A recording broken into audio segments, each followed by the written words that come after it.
Assalamualaikum warahmatullahi wabarakatuh. Alhamdulillah, salatu wassalamu ala rasulillah wa ala alihi wa ashabihi wa man tabi'ahum bi ihsan ila yaumil amma ba'd. Khotibidin azallahu iyyakum. Kita lanjutkan kajian sirah ya, sejarah kita dari kitab Rawdatul Anwar fi Siratin Nabiyil Mukhtar yang disusun oleh Syekh Safiyur Rahman Al-Mubarakfuri. Nah, ini pertemuan kedua kita dalam pembahasan buku ini. Kemarin kita sudah bercerita tentang nasab dan kakek-kakeknya Rasul Shallallahu Alaihi Wasallam dari jalur ayah dan dari jalur ibu ya. Dan kita mengambil pelajaran bahwa ternyata Allah memang sudah mempersiapkan segala hal untuk dilahirkannya seorang nabi. Ya, di antaranya adalah Rasul Shallallahu Alaihi Wasallam ini dilahirkan dari keturunan pemuka kaumnya. Ya, biasanya kalau pemuka kaum itu didengarkan. Ya. Apalagi memang kakek-kakeknya beliau Shallallahu Alaihi Wasallam, baik dari jalur ayah maupun jalur ibu, memang orang-orang yang dimuliakan, yang didengar, yang diikuti ya, pada kaumnya, ditakuti dan disegani.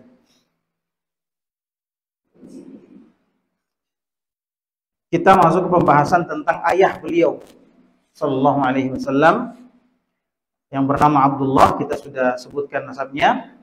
Fakana ahsanu auladi Abdul Muttalib. Ya, dan dia ini adalah anaknya Abdul Muttalib yang paling baik. Ya. Wa affahum wa ahabbahum ilaihi wa huwa dzabih. Ya, ini anak yang paling disayang. Ya. Anak paling disayang oleh bapaknya. Dan dia disebut dengan az-zabih. Az-zabih itu artinya yang disembelih. Ya. Wa dzalika anna Abdul Muttalib lamma hafara bi'ra Zamzam wa badat atharuha naza'athu Quraisy. Fanabadha la in atahu Allahu 'ashrata abna wa balaghuhu an yamna'uhu la yadhbahanna ahadahum. Ya. Jadi kita sudah cerita kemarin tentang sumur Zamzam yang ditutup, yang ditimbun oleh siapa? Jurhum ya.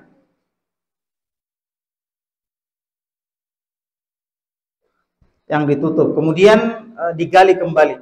Ya. Nah, pada zamannya Abdul Muttalib itu sudah mulai kelihatan bekas-bekasnya, ya, jejak-jejaknya sumur itu.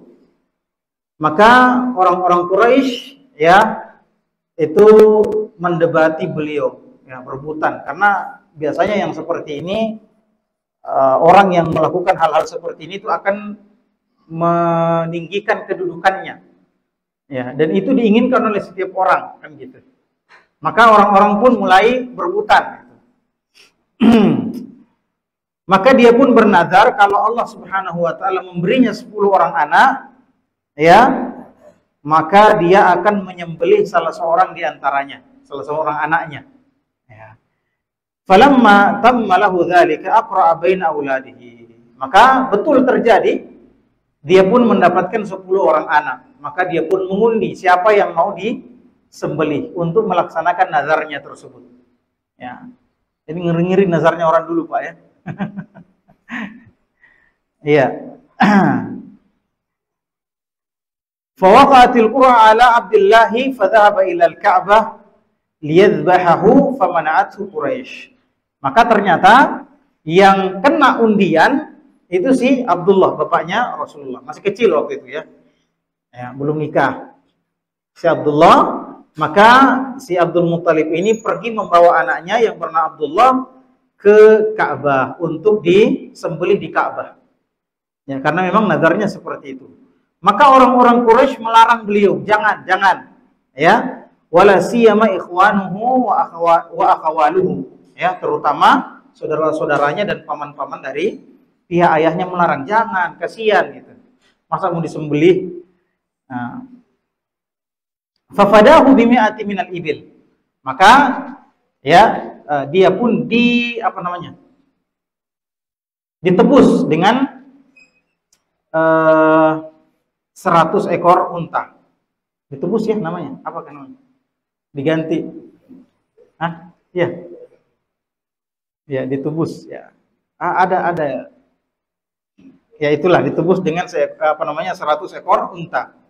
Fan Nabi alaihi salatu wasallam ibnu Dzabihaini. Maka Nabi sallallahu alaihi wasallam itu disebut ibnu Dzabihain, anak dua orang yang disembelih. Anak dari dua orang yang disembelih.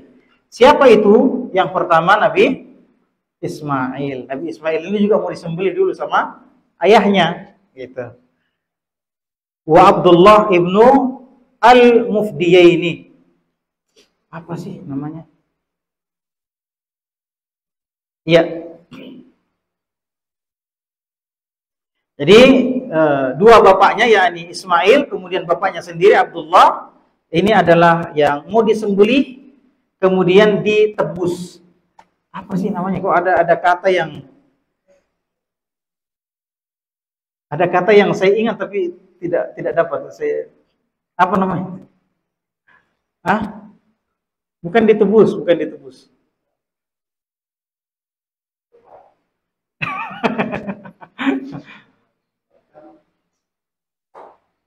Ya, itulah. Ya, wabnul mufdiyain, dan anak dari dua orang yang ditebus. Ya, itulah, pakai bahasa itu aja. Ya, anak dari dua orang yang ditebus. Ya. Fudiya Ismail alaihi salatu wasallam bikabshin, Nabi Ismail ditebus dengan seekor kambing. Wa fudiya Abdullah bimi'ati minal ibl. Adapun bapaknya Abdullah ditebus dengan 100 ekor unta. Ya. Jadi kalau orang dulu Pak disebut bapak ya, bukan cuma bapaknya, bapak-bapaknya juga, nenek moyangnya. Iya. Wakhtara Abdul Muttalib libnihi Abdullah Aminah binti Wahab. Nah ini sudah besar, kemudian dicarikan istri ya sama bapaknya. Ya, dicarikan istri sama bapaknya. Jadi yang tugas nyarikan anak istri itu bapaknya. Bapaknya. Nah, dipilihkan seorang wanita bernama Aminah binti Wahab. Wa kanat afdal nisa'i Quraisy syarafan wa mawdi'an. Dan istri yang dinikahkan dengan wanita yang dinikahkan dengan Abdullah ini adalah wanita yang paling mulia, ya, wanita yang paling mulia dari dari kabilahnya.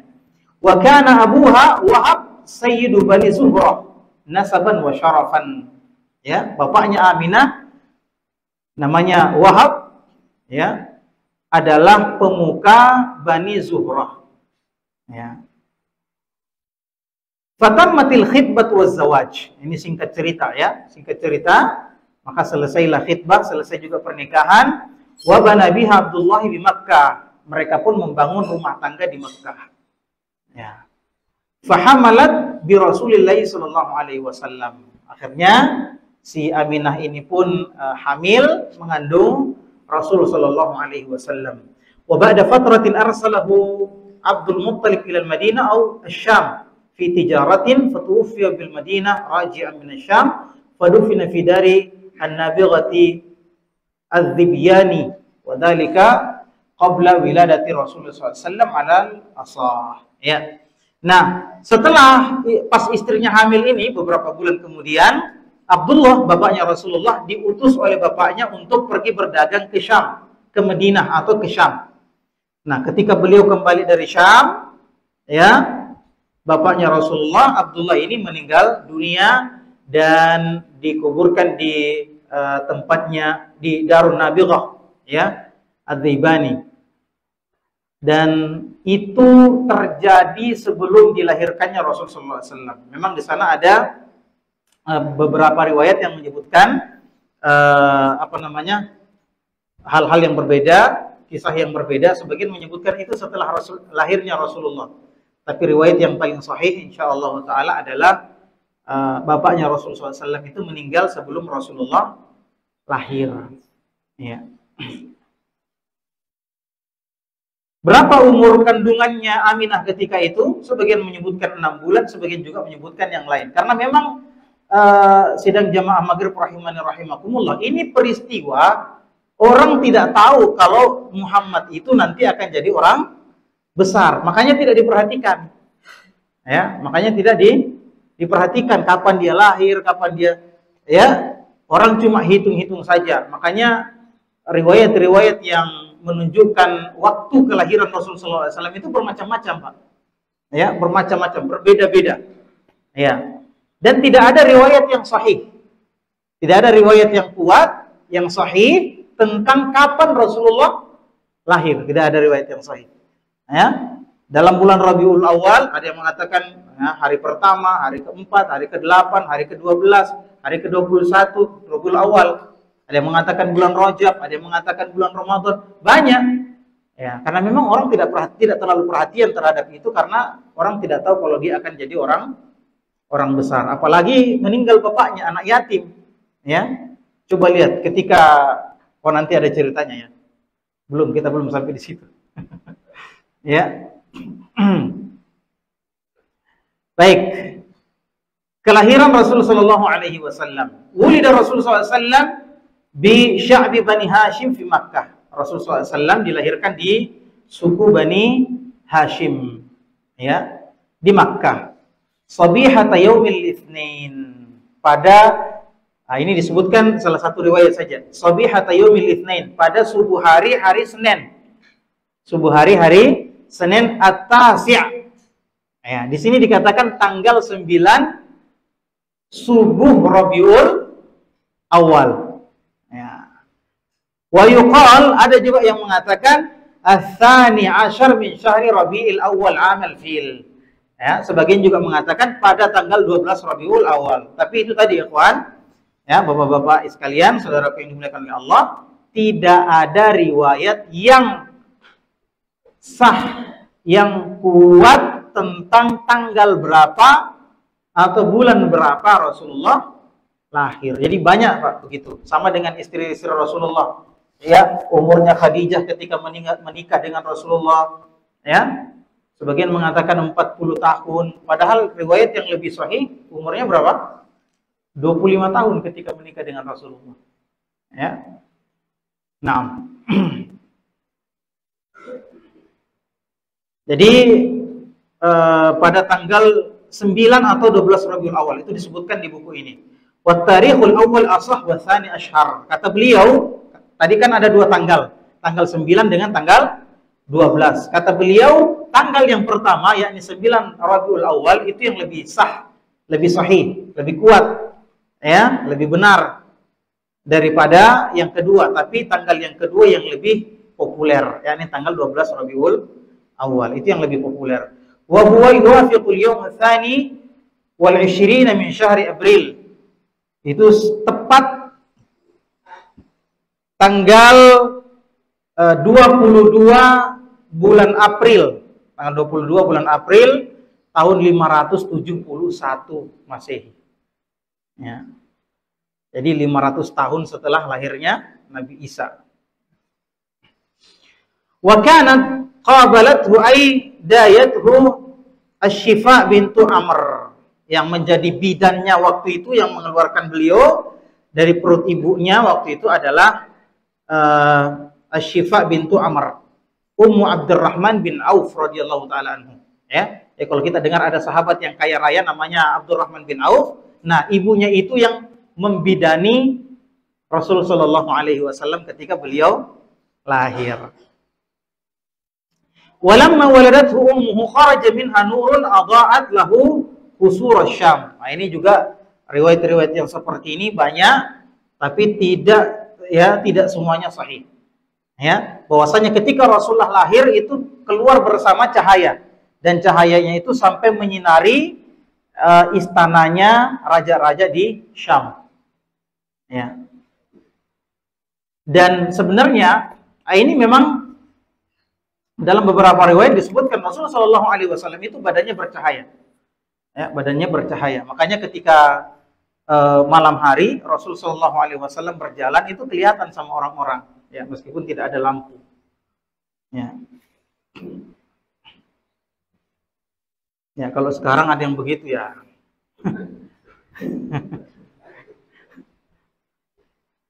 Ya. Wa arsalat ila jaddihi Abdul Muttalib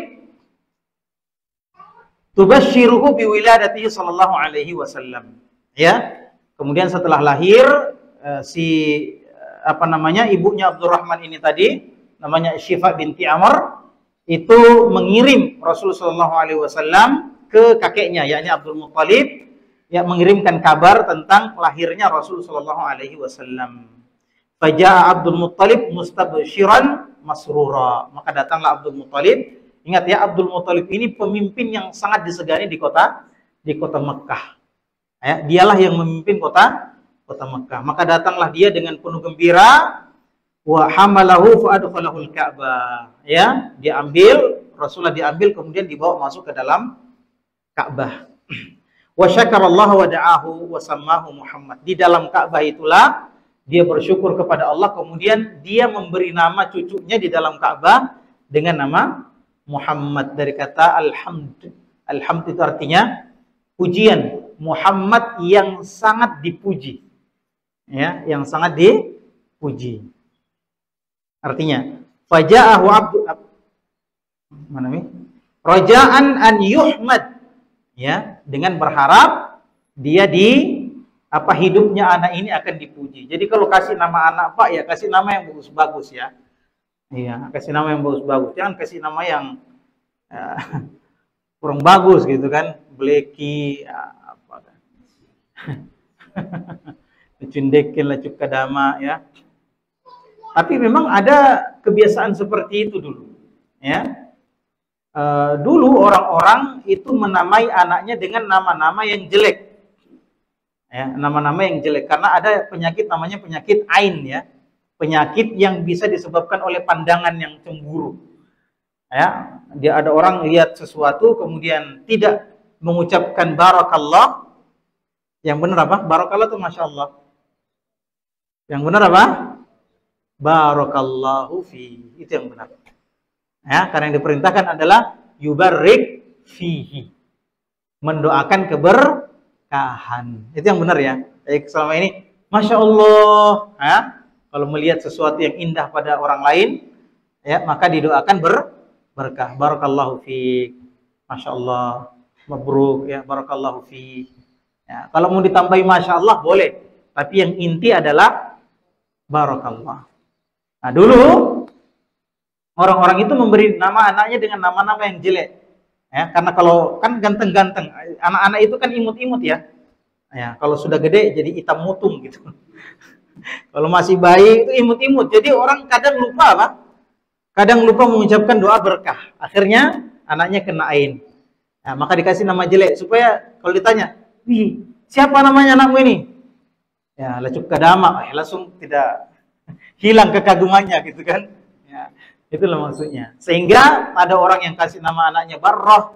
Istrinya Rasul namanya Barrah. Kemudian diganti menjadi Maimunah, ya. Ada yang kasih nama anaknya Huzn. Huzn artinya sedih, diganti Rasulullah menjadi Sahal dan seterusnya. Jadi nama-nama begitu sebenarnya yang diganti. Ya. Jadi ada kebiasaan di beberapa tempat kalau dia sudah mulai belajar agama itu diganti namanya. Ya, padahal namanya sudah bagus. Ya, ini bukan sunnah yang seperti ini. Yang sunnah diganti itu adalah nama-nama yang jelek yang mengandung makna keburukan, kejelekan. Ya, seperti misalnya namanya anaknya siapa? Ya, Lakanuda, itu diganti, ya. Ada namanya Lakanuda di sini. Ya, namanya Hawiyah. Di kampung saya ada namanya Hawiyah. Hawiyah itu nama neraka, Pak. Ya, nama neraka. Ya, Tony dari kata apa? A'udzubillahi minasyaitonirrajim gitu kan. Ya, jadi jangan sekali sembarang kasih nama. Nama itu harapan. Jadi dikasih nama Muhammad dengan harapan anak ini akan terpuji hidupnya, terpuji orangnya. Wa aqqa anhu, kemudian Rasulullah diakikah. Jadi akikah ini syariat yang sudah ada sebelum Islam. Ya. Wa khatanahu yauma sabi'ihi, disunat pada hari ke-7. Disunat. Kenapa? Kalau sudah lewat hari ke-7, biasanya anak sudah terlalu goyang. Jadi bahaya disunat kalau sudah terlalu goyang. Nanti berdarah kan. Nah, di hari ke-7. Laki-laki atau perempuan. Ya. Laki-laki atau perempuan. Mana tadi ini?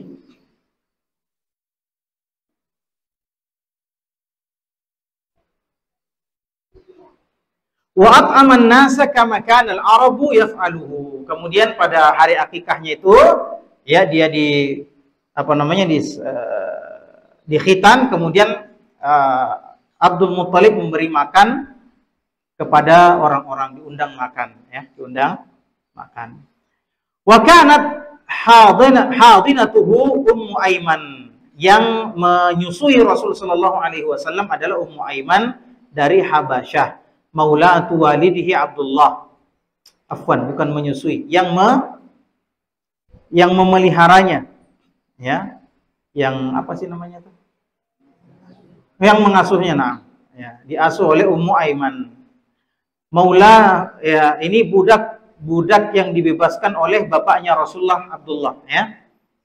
Wa qad baqiyat hatta aslamat wa hajarat. Ya. Dia terus bersama Rasulullah SAW sampai dia masuk Islam dan ikut berhijrah. Jadi Ummu Aiman ini ikut berhijrah. Wa tuwfiyat ba'da Nabi sallallahu alaihi wasallam bi 5 ashhur. Ummu Aiman ini meninggal 5 bulan setelah wafatnya Rasul sallallahu alaihi wasallam. Au bi 6 ashhur. 5 atau 6 bulan setelah wafatnya Rasul sallallahu alaihi wasallam. Nah, ini kita cepat-cepat karena ini yang kita khawatirkan. Baru berapa baris dibaca? Sudah bunyi. Ar-radha, ya, penyusuan. Wa awwalu man arda'athu sallallahu alaihi wasallam ba'da ummihi Thuwaibah maulatu Abi Lahab. Yang pertama kali menyusui Rasulullah setelah ibunya, jadi ibunya dulu, baru Thuwaibah al-Aslamiyah. Ini budaknya Abu Lahab. Ya, budaknya Abu Lahab. Bila bani ibnin laha yuqalu lahu Masruh. Ya, kebetulan Ummu siapa namanya tadi? Thuwaibah itu baru punya anak juga. Ya, nama anaknya Masruh. Ya. Jadi dia masih punya air susu, air susunya itulah yang kemudian diberikan kepada Rasulullah SAW. Jadi Rasulullah dengan Masruh ini saudara sepersusuan. Ya. Wa kanat qad arda'at qablahu Hamzah bin Abdul Muttalib. Ya, sebelum menyusui Rasulullah, dia juga menyusui Hamzah pamannya Rasul sallallahu alaihi wasallam. Wa ba'dahu Abu Salamah bin Abdul Asad Al-Makhzumi. Ya, dan setelah Rasulullah SAW dia juga menyusui Abu Salamah, ya, bin Abdul Asad Al-Makhzumi. Fahum ikhwatuhu sallallahu alaihi wasallam min ar-radha'ah. Jadi semua ini adalah saudara sepersusuannya Rasulullah SAW. Kalau dia perempuan maka dia menjadi mahram. Ya, dia menjadi mahram. Ya, tapi ada waktu tertentu ya. Ya, kalau sudah 2 tahun ke atas ya, biar 5 liter minum tidak jadi saudara sepersusuan juga. Ya. Ada dulu teman suka bercanda ya. Dibilang, oh ternyata saya sudah tahu Ustadz. Kenapa? Kenapa ayah tidak boleh menikahi anaknya? Emangnya kenapa? Kan memang tidak boleh. Anaknya dia, bukan Ustadz. Karena saudara sepersusuan katanya. Aduh, saya sudah serius gitu kan. Saya kira ada sebab lain. Apa gitu. Masya Allah. Baik. Waqad a'taqa Abu Lahab amatahu hadhihi. Nah, kemudian Abu Lahab membebaskan, ini ada kisah yang perlu diklarifikasi. Tapi sebenarnya panjang waktunya kalau kita mau klarifikasi. Kita singkat saja ya. Jadi si budak ini Thuwaibah al-Aslamiyah itu kemudian dibebaskan oleh Abu Lahab, dimerdekakan oleh Abu Lahab. Ya, farhan biwuladati Rasulullah SAW, karena gembira dengan kelahiran Rasulullah SAW. Ya, karena dia gembira, akhirnya budaknya dibebaskan. Walakinnahu sara min alad a'daihi hina maqama bid-da'wati ilal Islam. Akan tetapi meskipun dia gembira dengan kelahiran Rasulullah SAW sampai membebaskan budaknya, hanya saja ya setelah Rasulullah SAW mendakwahkan Islam, Abu Lahab ini menjadi musuh utamanya Rasulullah SAW. Nah, di sini ada kisahnya. Disebutkan dalam Sahih Bukhari, bahwa keluarganya Abu Lahab termasuk Abbas, ya, Abbas bin Abdul Muttalib itu bermimpi. Jadi ada beberapa orang dari keluarganya itu bermimpi ketemu dengan Abu Lahab. Nah, tadi kan ceritanya Abu Lahab gembira dengan kelahiran Rasulullah sehingga membebaskan ya Thuwaibah tadi. Nah, ceritanya begitu. Nah, sehingga beberapa orang dari keluarganya itu bermimpi ketemu dengan Abu Lahab di neraka. Abu Lahab kan pasti masuk neraka, Pak ya? Ya, ketemu. Kemudian Abu Lahab ditanya, bagaimana kabarmu? Dibilang, saya tidak pernah merasakan baik ya sejak saya masuk neraka, katanya, kecuali setiap hari Senin. Ya, setiap hari Senin dia dikasih minum dari jemarinya. Oh, saya nggak salah ingat hadisnya. Dikasih minum dan diringankan hukumannya. Kenapa? Karena dulu gembira dengan kelahirannya Rasul Shallallahu Alaihi Wasallam sehingga dia membebaskan Thuwaibah. Karena kegembiraannya ini terhadap Maulid Nabi, ini kan yang dibawa sama ustadz-ustadz pembela Maulid Nabi. Karena gembira dengan lahirnya Nabi Muhammad SAW, maka dia diringankan siksaannya di neraka.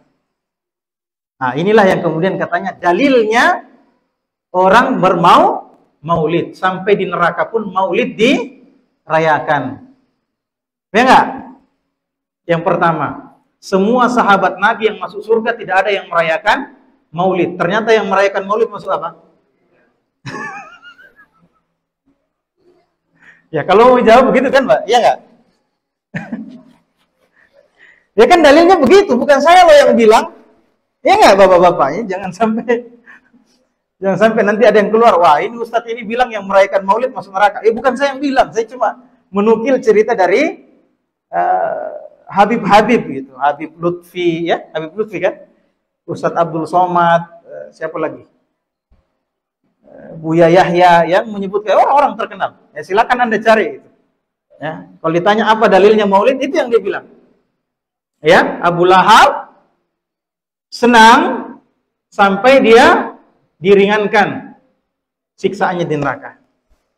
Maka kita katakan semua sahabat Asyarul Mubasysyirin bil Jannah, 10 sahabat yang diberikan kabar gembira masuk surga, dan yang lainnya bukan cuma 10.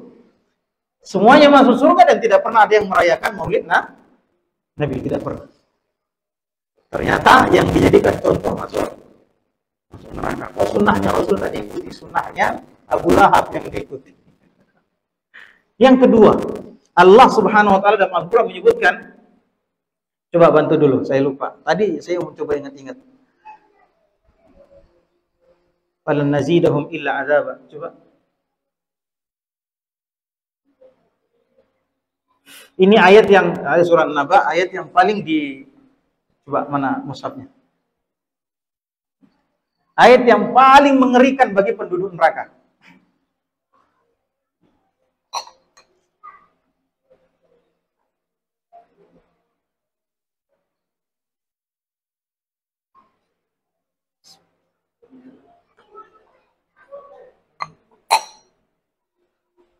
Ayo bantu, ada yang bisa dapat?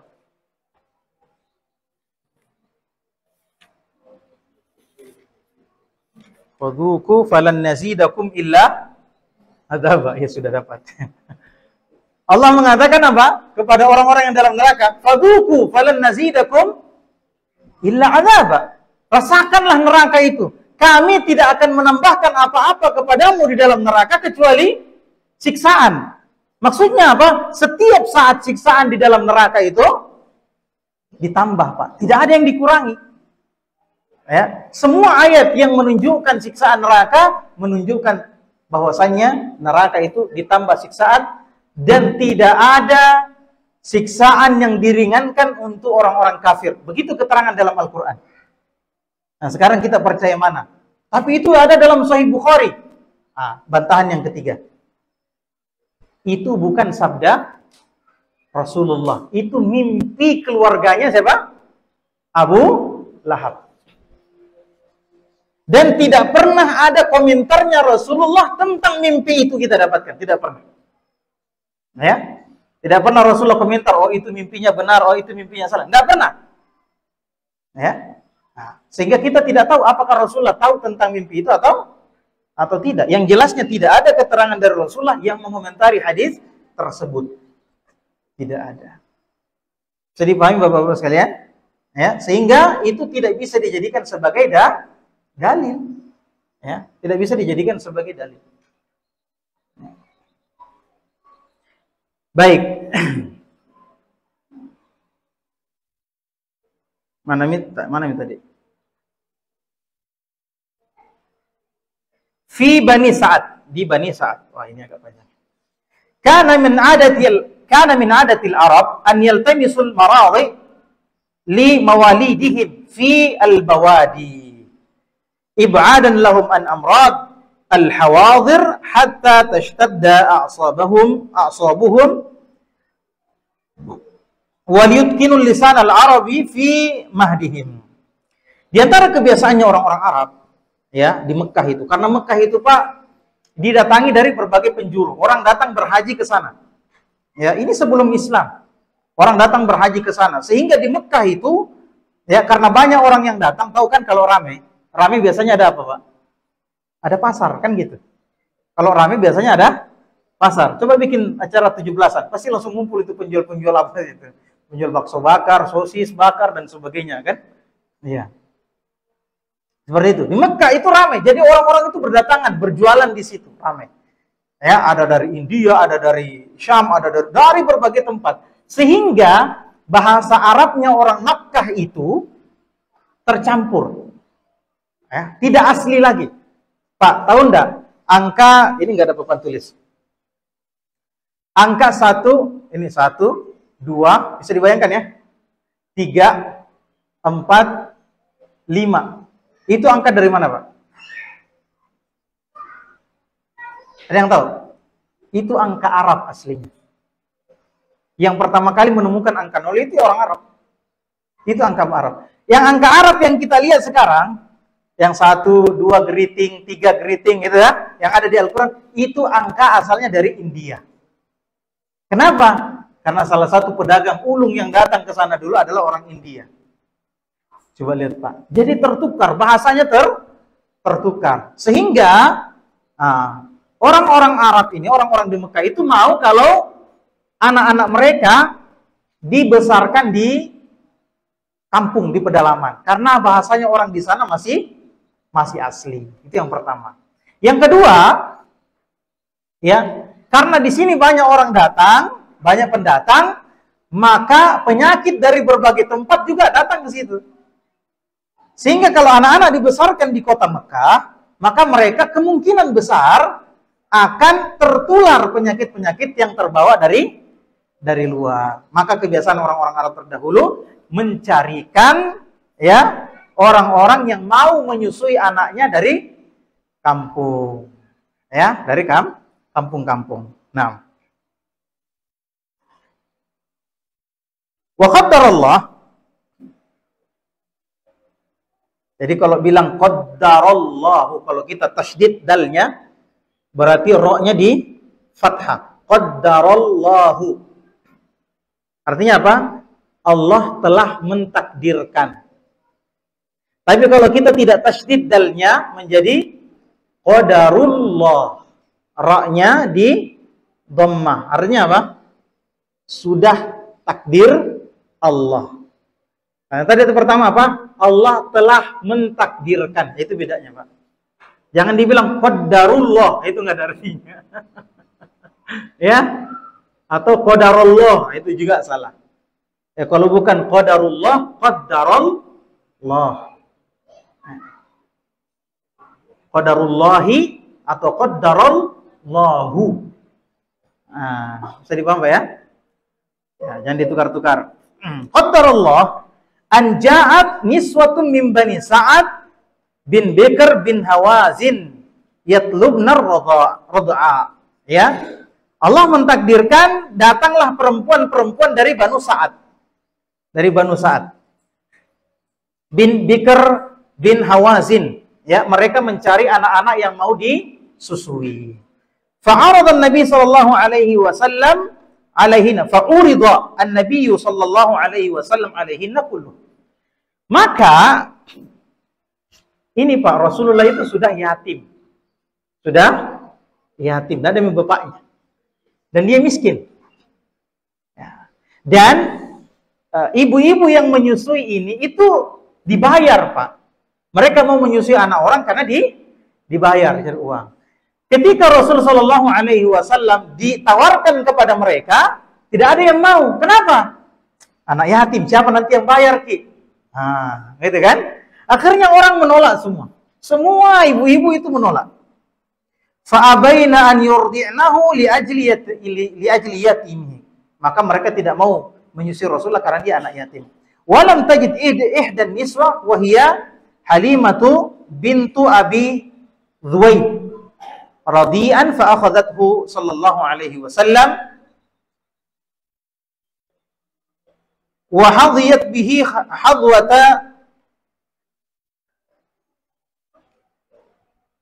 hadwatan aghbata laha al-akharun. Nah, ini sudah azan ini gimana? Lanjut dikit ya. Dikit aja.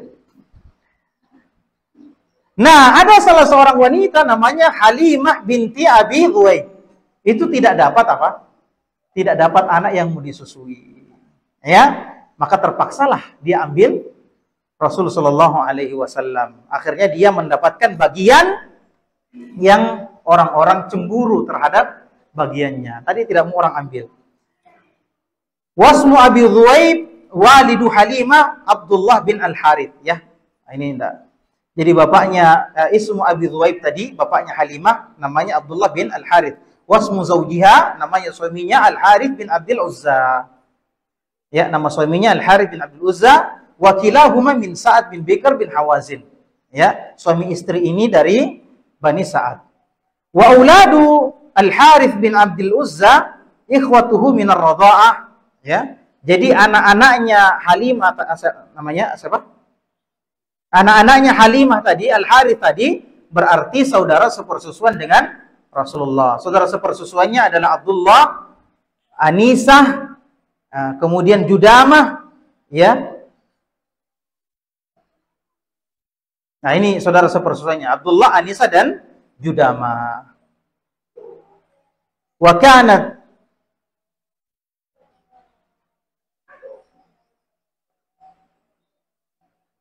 baik ya.